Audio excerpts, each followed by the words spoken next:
Scripture reading for this morning is from Romans 14, verses 20 through 23. Do not destroy the work of God for the sake of food. All things indeed are pure, but it is evil for the man who eats with offense. It is good neither to eat meat, nor drink wine, nor do anything by which your brother stumbles, or is offended, or is made weak. Do you have faith? Have it to yourself before God. Happy is he who does not condemn himself in what he approves. But he who doubts is condemned if he eats, because he does not eat from faith. For whatever is not from faith is sin. You may be seated.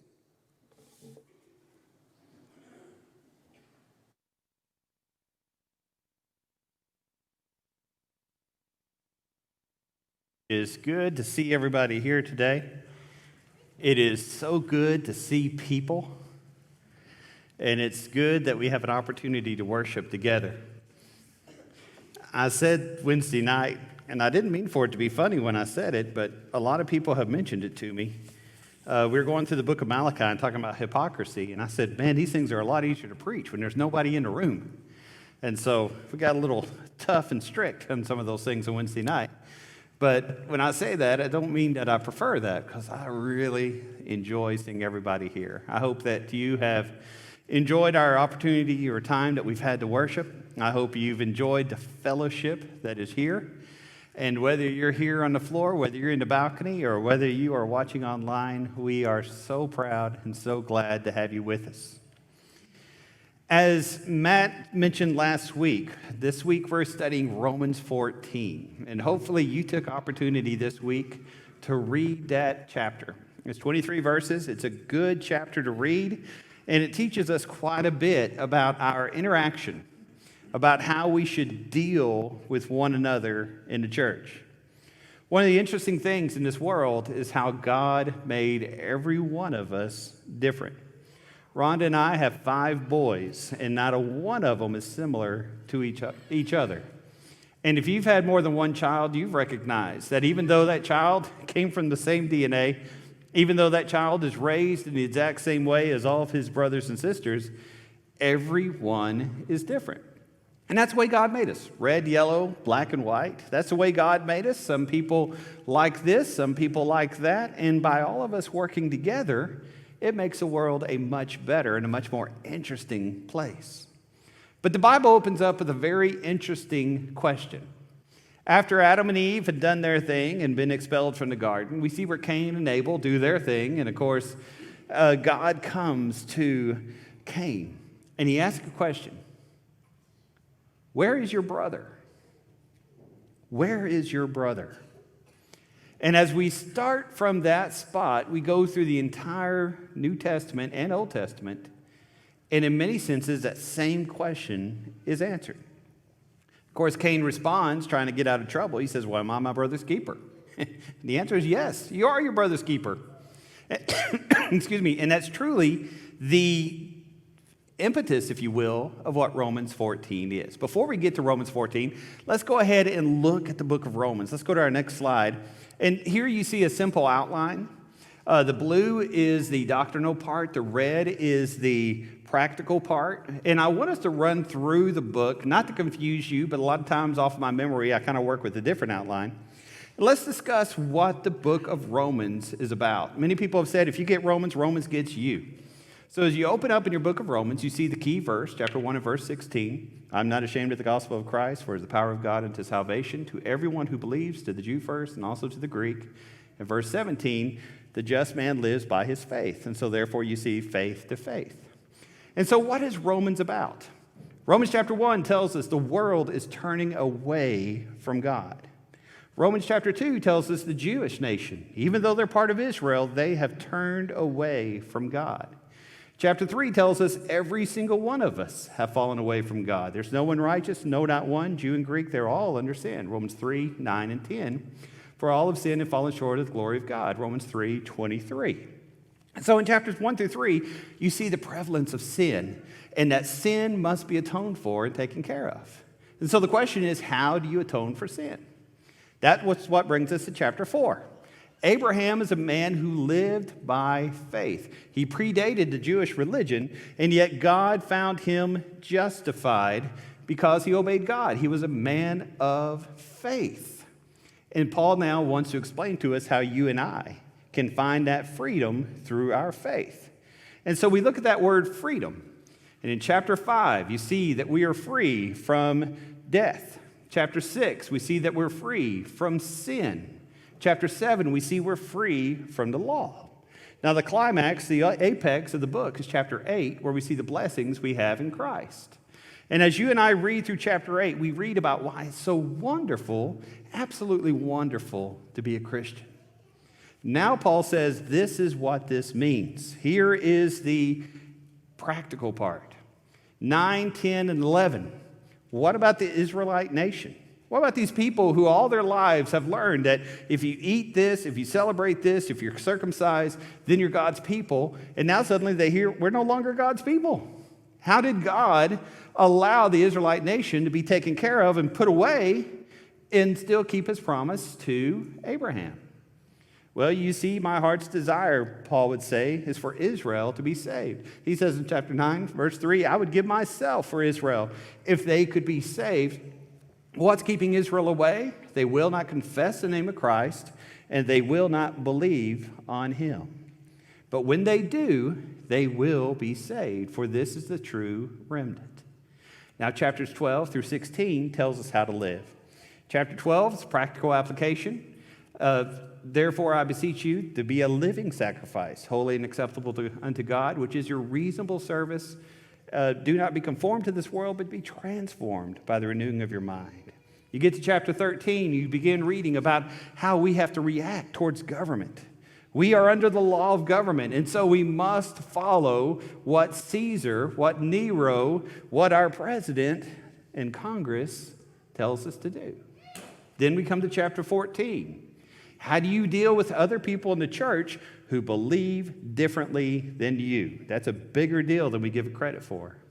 Chapter 15, as we bring all this together, why do you live this way? Because we follow the God of hope. Chapter 15 and verse 13. In chapter 16 is the conclusion, talking about the beauty of the church of Christ and how we are to greet one another. Chapter 16 and verse 16. So, that was a real quick thing, looking at the book. And the reason I wanted to bring all that together and go through that very quickly is I wanted us to explore and examine what it is that we're teaching as we go through here. Too often, we find one verse or two verses, and we focus on that, and we forget the whole meaning of everything that's there. One of my sons was reading chapter 14 last week, and he came back to me, and he said, wow, look at verse 2 and 3. It says, those who are vegetarians are not as good as those who eat meat. He said, I like that verse. Well, you know, you read it, and if you read only that verse, that's true. That's what it says. But that's not context. That's not what Paul's after as we look through here. And so it's important for us to look at the Bible as a whole. A text without context is a pretext. It's important for us to read the Bible as a whole. And so that's what we're going to do. Now, we're not going to go to the next slide yet because I want us to run through some of the context of what's going through here. Look with me, if you will, in chapter 14. What is the situation going on? The context. There were disagreements. In the Roman church, the church there in Rome, there was a large Jewish contingent. Now imagine your entire life. You had been told never to eat the meat that you're prohibited from in the Old Testament. I've said many times, I'm glad I'm not an Old Testament Jew.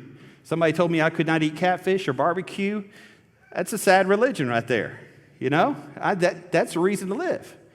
Well, many people had always lived following the dietary rules, following the holidays and things such as that. And so when they became Christians, they still kind of felt kind of weird about bacon. And so they said, listen, you know, we're Christians and that's just not what we do. You know, I grew up not eating bacon and I'm going to keep on not eating bacon. Well, that's okay. But there were some people in the church who maybe were out of a Gentile influence. And as they came, they said, well, any meat's good. We read about Peter in, you know, Acts 10, Acts 13. Any meat is good. You can eat whatever in the world you want to eat. Other people were saying, you know, I've never eaten any pork, and I'm just not sure you can do it. Well, here's the question. Who's right? That's what Romans 14 is about. Who is right? Now, this is not dealing with worship practices. Some people will come to Romans 14 and they'll say, well, this says we need to have an Easter service. And it's okay if you want to have a Christmas service. It's okay if you want to add an instrument or add something to the worship service. That's not Romans 14. And people who use Romans 14 for that are not reading it in context.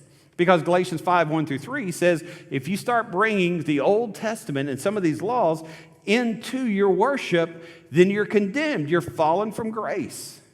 What this is about is daily living. And it's the idea of some people saying, well, this is how I live, and obviously I'm better than you because you don't live that way. And other people would say, well, this is what I think, and I'm better than you because you are just plain wrong.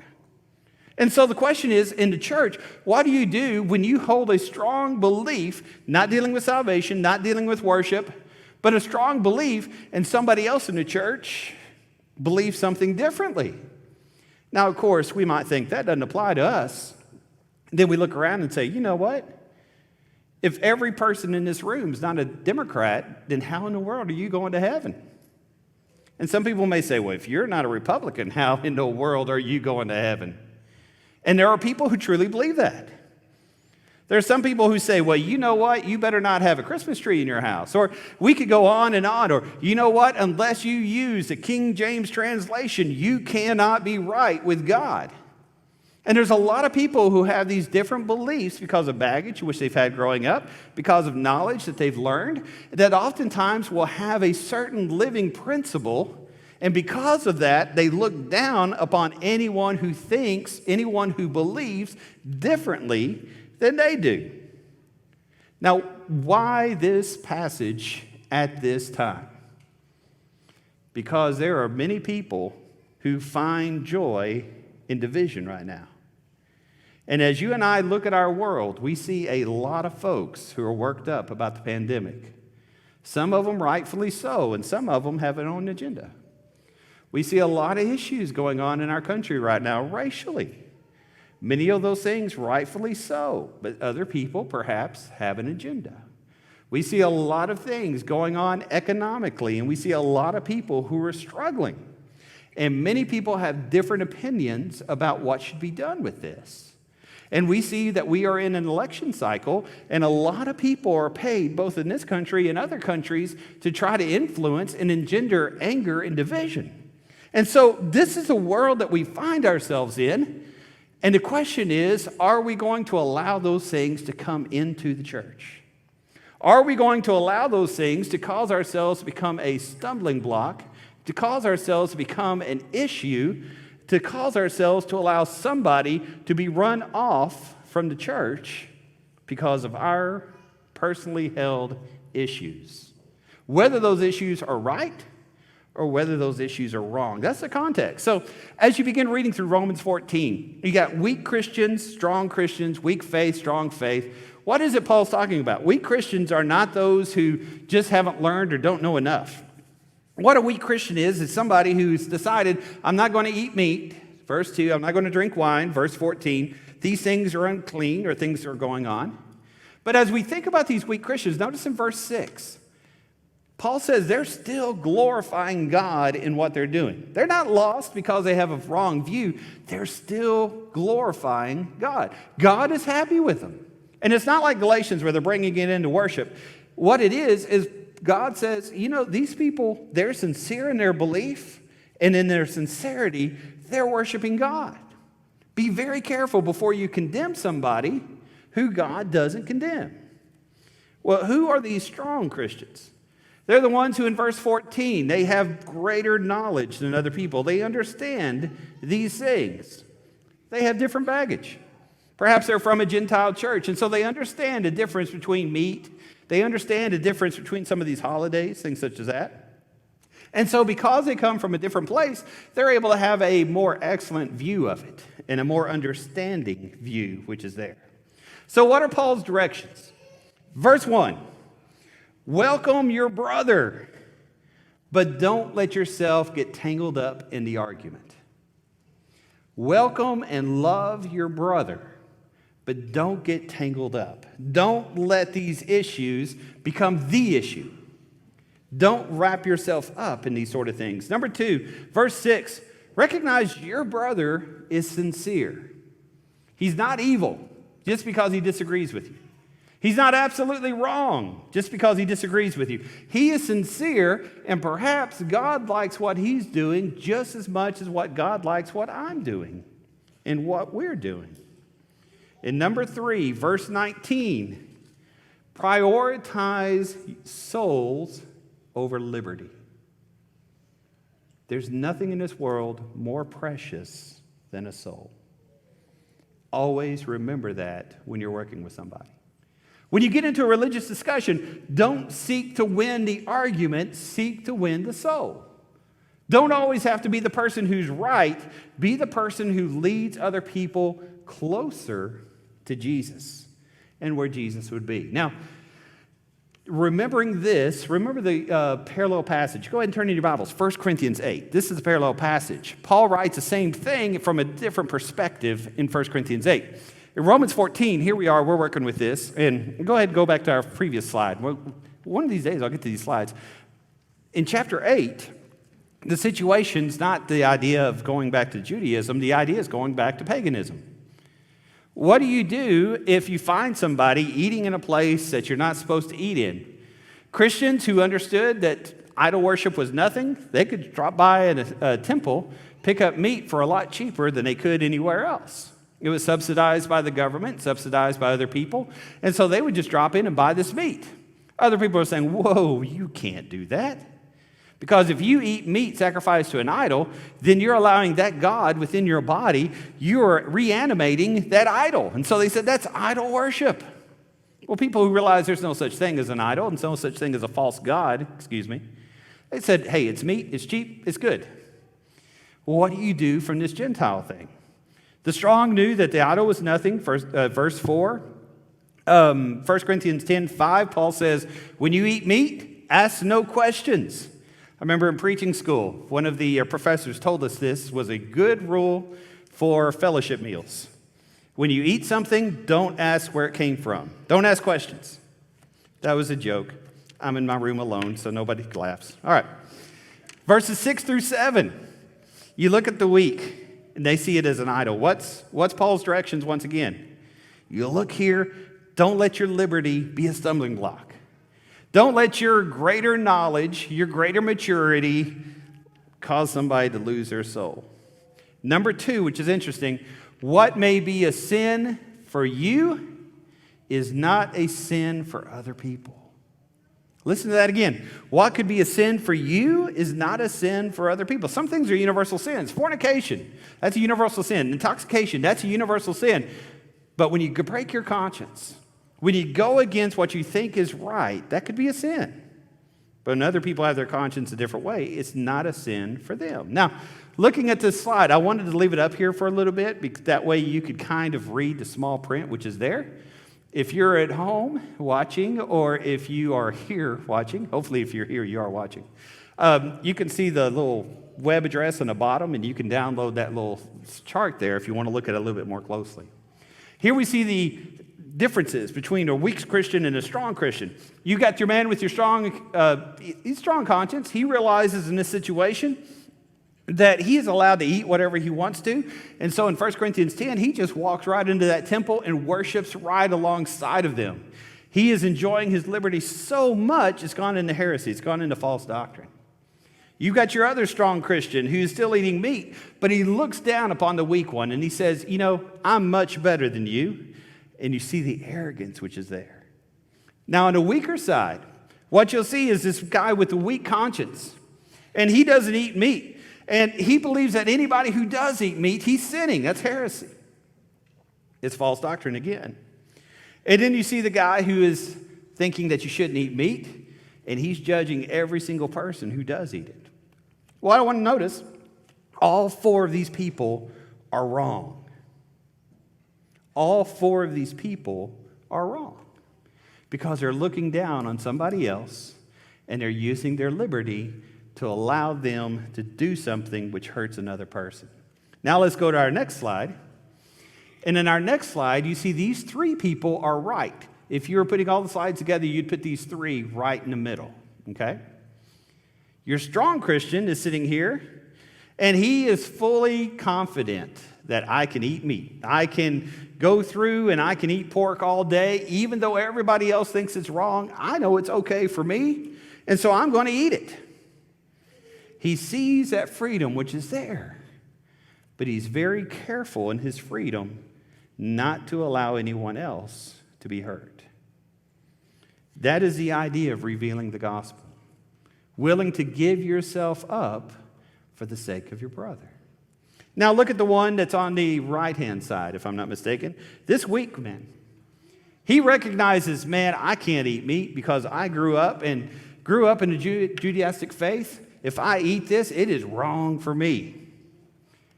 But I'm not going to judge somebody who sees things differently because I love their soul more than my opinion. I love who they are more than I love what's comfortable for me. That's the idea of the gospel showing in our life. Now, the ultimate, those people who have to go just a little bit further than everybody else, land in that middle spot. And in that middle spot, Paul was able to say, I have become all things to all men that I might win some. He says in that passage to the Jews, I became a Jew and I followed those Jewish laws. Even though I knew that thing has passed away, I acted like a Jew so I could be comfortable enough around these people and they could be comfortable around me so that I could preach them the gospel. He said to the Gentiles, I became a Gentile. I didn't grow up eating bacon. I didn't grow up eating catfish. But if that's what they serve at the table, I'm going to eat it because my goal is not my comfort. My goal is to save my brother. That is where the important part is. Well, today, very few of us are going to have a problem with eating catfish, other than realizing that what you use for bait might be a scary thing when you think that that fish has eaten that all of its life. Very few of us are going to have a problem with going to a temple where the meat is prepared in a different way. That's not our context that we have in this century and in Marshall County. And so what's the application of Romans 14 for us today? How does this passage apply to us as we go through? Here's lesson 1 that we see in Romans 14. Every single one of us has influence. No man is an island, or as Paul would say it when we read through there in verses 7 through 9, not a single one of us lives to himself, not a single one of us dies to himself. We are all interconnected. This congregation is a better church because you're here. Let me tell you, the last 2 months I've been in an empty auditorium. It feels so much better to see the warmth and the smiles, those of you not wearing face masks, the warmth and the smiles of every single person who's here. You influence other people. Recognize that fact not only in worship, but in everyday life. Whatever it is you do in this world, realize you influence other people and realize that you have an influence upon other people's soul. Do you have liberty? Absolutely. Do you have a right to do whatever in the world you want to do? Absolutely. But be careful with that liberty which is there. Some people on social media are so strongly opinionated on politics that they scare off anyone else who would ever want to talk to them about the church. Some people are so opinionated in the way in which they speak, in the way in which they treat other people, they would never have an opportunity to bring them closer to God because people are like, oh, I remember what you said about that, and I remember your attitude, which is there. No man lives to himself. You influence other people. Number 2, don't let this passage convince you to let minority rule the church. Let me explain what I mean. Sometimes you'll have a persnickety member in the church. That doesn't happen here, but I've heard it happens in other places. You'll have one person who will stand up and say, well, I believe we should only use one translation of the Bible. Now, translations is good study to do. It's important to find a translation which is accurate and which speaks to people. But when one person has a strong opinion, be very careful before they rule the entire church and they begin to create law for the entire church. You see, if Paul was interested in minority opinion ruling the church, he would say, listen, if somebody has trouble eating meat, none of you ever eat meat. And that way we'll just be fixed with this, and it won't be a problem. That's not what he teaches in Romans 14. He says, you enjoy your liberty, but watch the souls of your brethren. Love your brethren. Do those things which are right.